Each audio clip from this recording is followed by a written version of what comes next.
Hello and welcome back to our Back to Basics series. In this episode we're going to go from a basic studio setup to a more advanced one.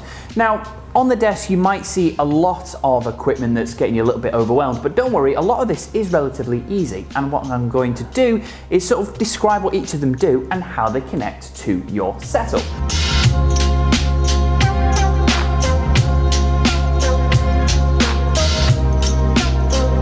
One way you can improve the sound of your microphone is by getting a better quality microphone. And if you prefer using a USB microphone that just plugs straight into your computer, then why not continue using one? Such as this, the brand new AKG Lyra. It's a really high-powered, very capable microphone that plugs straight into your computer, once again by a USB cable, but it's capable of so much more. It records in different patterns, and it's a much better quality than this cheap one. So that is one way you can get a microphone to sound better, is just by getting a better one. Or, and alternatively, and people will argue about this, is you should get an XLR microphone. Now the main difference between an XLR microphone and a USB microphone is kind of personal taste really. A USB plugs straight into your computer, but to power an XLR microphone it needs to be plugged into either a mixing desk or an audio interface, such as these. Now this microphone here, this one in particular, is the Electrovoice RE320, and this is an XLR powered microphone. As you can see, this is the connection that plugs straight into the 3 prongs. So that's plugged into there. It's then fed through this, which is my boom arm, which again gives me, well, it gives the ability for me to use my hands. I use my hands a lot to talk with, so this kind of stops me having to hold a microphone. So it plugs in here and it's going straight into this, which is the Audient ID14. This is an audio interface, and what it does is it does the exact same job as a mixer. We'll get to the mixing desk very shortly. But an audio interface simply takes a microphone, gives it a little bit of power, and feeds it straight into your computer, because this one powers off a USB connection. Now the other audio interface that I've brought out is this one, the Focusrite Scarlett 2i2. Now the reason I brought this one out is, well, it does the exact same job as the Audient one that we've got here. However, it's probably the most well-known brand of audio interface, and people may sort of, hold it in high regard, so it's worth knowing what one looks like, but it does the exact same job. You plug your microphone in here, it feeds in here, gives it a bit of power, and feeds it straight into your computer via a USB connection. Essentially, an audio interface is just a much smaller, much compact version of this, a mixing desk. Now the reason why I've brought 2 is because whilst they're essentially the same, they both have different ways of being connected or powered with your computer. First of all is this, the Xenyx 802 by Behringer. It's very small, compact, it allows you to hook up 2 microphones, which might be all you need. You may not even need 2, you might just need 1. But this will allow you to plug them in, and you can adjust the volume, the gain, the equalization, and it plugs in. However, it plugs in via an AC connection, so you do need mains power for it to work.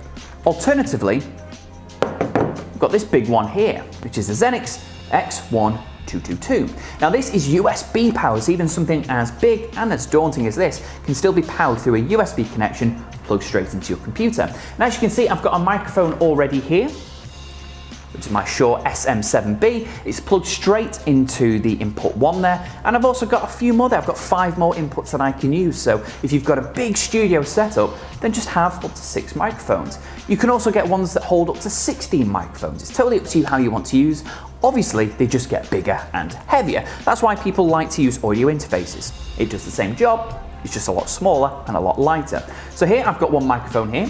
I could also use this Electrovoice here if I wanted to plug it straight in there, and that's 2 microphones really easily. So if you look at the Xenyx X1222, it has got a huge interface, and unlike the smaller one, you've actually got your fade-ins, which people tend to rely on more. Here you can just speak on air and just fade yourself in and fade yourself out anytime you like. And that's, I guess, the biggest selling point of a mixing desk. It just gives you a lot more control and a lot more freedom of how you want your microphone to sound.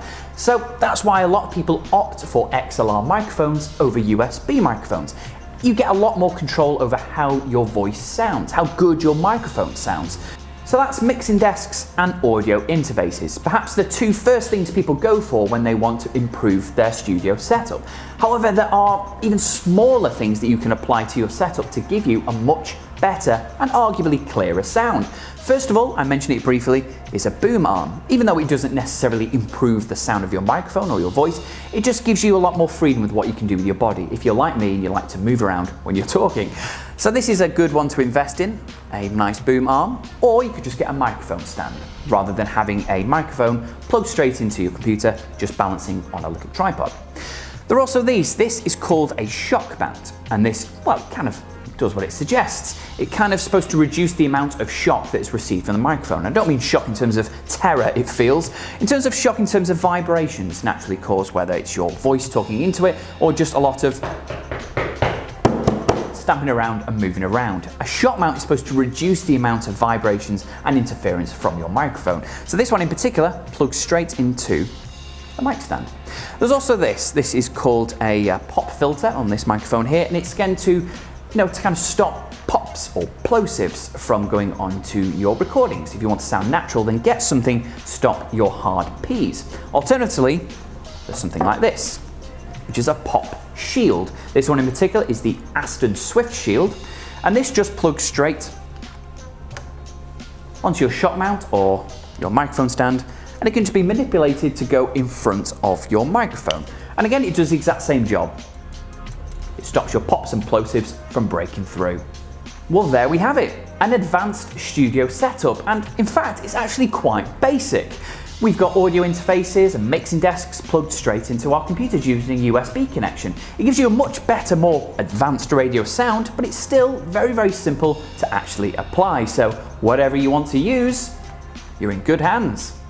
Well, there we go. I hope you found this latest video helpful and you now have a much better idea on how to turn your basic studio setup to a more advanced one. Join us in our final video in the Back to Basics series, where we're going to cover the most frequently asked questions about launching your own online radio station and launching one through Radio.co. Take care and see you there.